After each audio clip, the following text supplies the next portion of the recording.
안녕하세요. GB투자자문박용환입니다. 오늘 시간은 2023년도 주가 전망을 하고자 하는 시간이고요.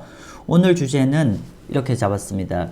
내년에 금리가 좀 하락할 것 같은데 금리가 하락을 하여도 주식은 크게 상승하지 않을 것 같다.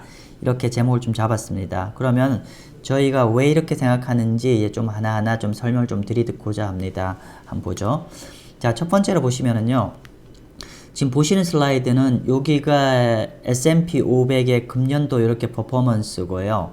그리고 반대로 요거는 미국 국채금리입니다. 국채금리 이렇게 됐죠. 뭐 결론부터 말씀드리면은 어떻게 됐죠? 금년에 미국 주가, 미국 국채한테 물어봐가 되겠죠. 즉 금리가 이렇게 하향 안정화될 땐 주가가 올라가고 다시 금리가 이렇게 뜨게 되면은 주가는 이렇게 다시 내려갔죠.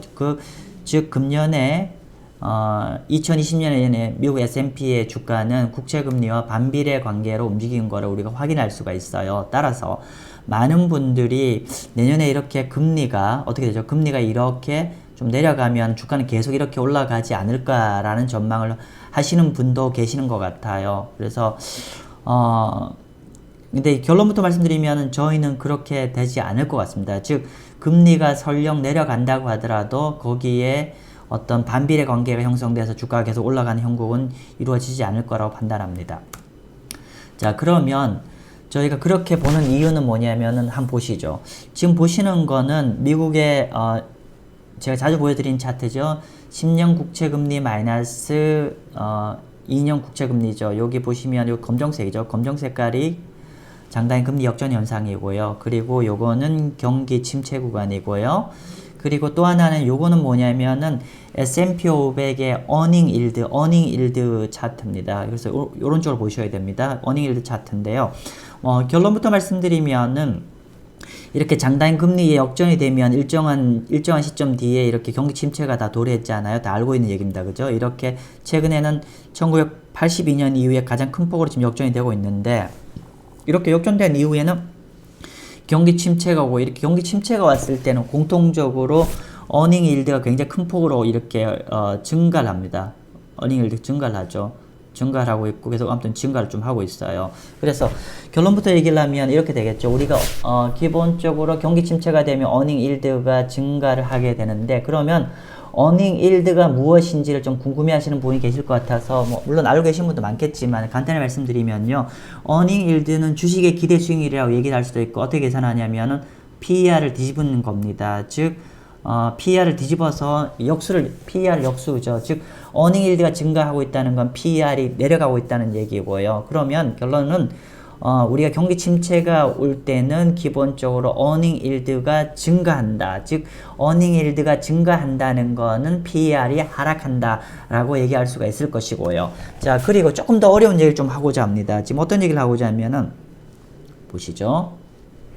기본적으로 우리가 주식과 채권의 어떤 매력을 비교를 할 때 어떻게 비교하죠? 보통 이렇게 비교할 수 있어요. 주식과 채권 매력들을 비교를 했을 때 미국의 국채금리와 그리고 어닝일드 주식 기대 수익률로 계산할 수가 있는데 기본적으로 우리가 향후에 주식의 매력도가 증가를 하려고 하면 즉 주식의 투자 매력도가 증가하려면 두 가지가 있죠. 하나는 기본적으로 이렇게 그러니까 미국 국채금리가 어떻게 돼야죠? 금리가 이렇게 많이 어떻게 내리거나 국채금리가 많이 내리거나 또는 반대로 어닝일드가 많이 증가를 해야 주식이 매력적이겠죠. 즉 어닝일드가 많이 증가를 한다는 뜻은 PER이 많이 디스카운트가 돼야 주식의 투자 매력이 증가한다는 뜻이고요. 그래서 어쨌건 간에 지금 이렇게 경기 침체 구간에는 공통적으로 이렇게 어닝일드가 크게 증가했더라. 즉 PER이 많이 감소했더라. 라고 볼 수가 있을 것 같습니다. 그래서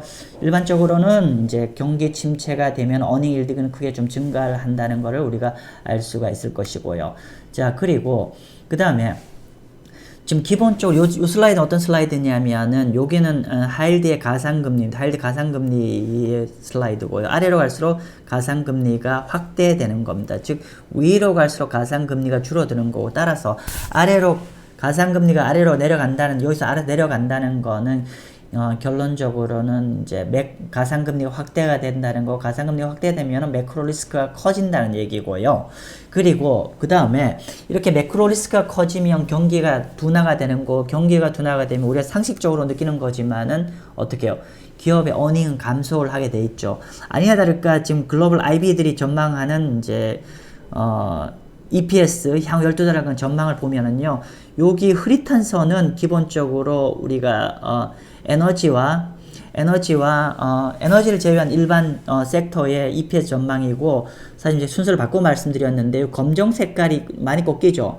요 검정 색깔은 뭐냐면 S&P 500 중에서 요 CD, IT라고 되어 있는데 이건 뭐냐면은 임의 소비재와 IT입니다. 그래서 기본적으로 우리가 가상금리가 확대되면서 매크로가 좀 어려워지고 그럼 EPS가 둔화가 되는데, 특히나 EPS 둔화되는 것 중에서 임의 소비재나 기술주 쪽이 더 기업 이익이 더 많이 감소할 것 같고, 상대적으로 다른 섹터는 둔화하는 폭이 좀 적더라, 이렇게 볼 수가 있을 겁니다. 그래서 마지막으로는 결론은 이제 우리가 이렇게 얘기하잖아요. 우리가 지난 1년 동안에 주식과 채권이 같이 움직였죠. 즉 어떻게 되죠? 우리가 금리가 내리면은 국채 가격도 올라가고, 또 금리가 내리면은 주식도 올라갔죠. 반면 금리가 올라가면은 국채 가격은 하락하게 되고, 근데 또 주식도 하락하는 이런 양의 상관관계를 보였는데, 한번 볼게요. 지금 보면 지난한 이렇게 보면은 여기가 주식과 국채의 월간 상관성 자료입니다. 주식과 월간 상관성인데, 보면 그 1년짜리 볼게요. 1년짜리 고 가장 흐릿한 선인데 요 레인지죠. 요 레인지로 보시면 될 것 같은데, 지난 한 10여 년간은 어떻게 요렇게 주식과 채권이 음의 상관관계였어요. 주식과 채권의 음의 상관관계란 건 뭐냐면은 일반적으로 아는 것처럼 주식 가격이 상승하면은 국채 가격은 나빠지고, 또 반대로 국채 가격이 하락하면 주식 가격이 올라가는, 이렇게 상반된 관계였는데, 최근에는 어떻게 됐냐면 이렇게 됐죠. 최근에는 이렇게 둘 다 양의 상관관계였죠. 즉 국채 가격과 주식 가격이 같이 움직이는 상황이었는데, 결론부터 말씀드리면 이렇게 되겠죠. 즉 앞으로 다시 재차 주식과 국채 가격은 반비례 관계다. 즉 반대로 간다는 뜻이고요. 즉 정리를 하면 말을 제가 좀 어렵게 했는데, 결론부터 얘기하면은 이전에는 2020년 금년도에는 제가 금리가 내려가면 주식은 올라가고 이런 관계였는데, 결론부터 말하면 내년에 금리가 내려갈 것 같지만 금리가 내려간다고 해도 주식은 크게 올라가지 않을 것 같다. 즉 과거에 어떤 주식과 채권의 반비례 관계로 다시 복원이 될 것 같다는 걸 말씀 좀 드릴 것 같습니다. 이렇게 보는 연유는 뭐냐면은, 결론은 이제 내년에 경기 침체가 되면은 기본적으로 어닝 일드도 증가를 하게 되고 기업들의 EPS도 더 나빠지게 되기 때문에, 기존에 단순히 우리가 국채금리를 할인율로 썼던 거가 아니라 이제 에쿼티 리스크 프리미엄이 오히려 할인율의 역할을 하게 됩니다. 지금 제가 얘기 좀 복잡했는데, 결론부터 말씀드리면은 아무튼 내년에 금리가 내려가더라도 주식 크게 못 올라갈 것 같다는 게 저희의 전망입니다. 네, 감사합니다.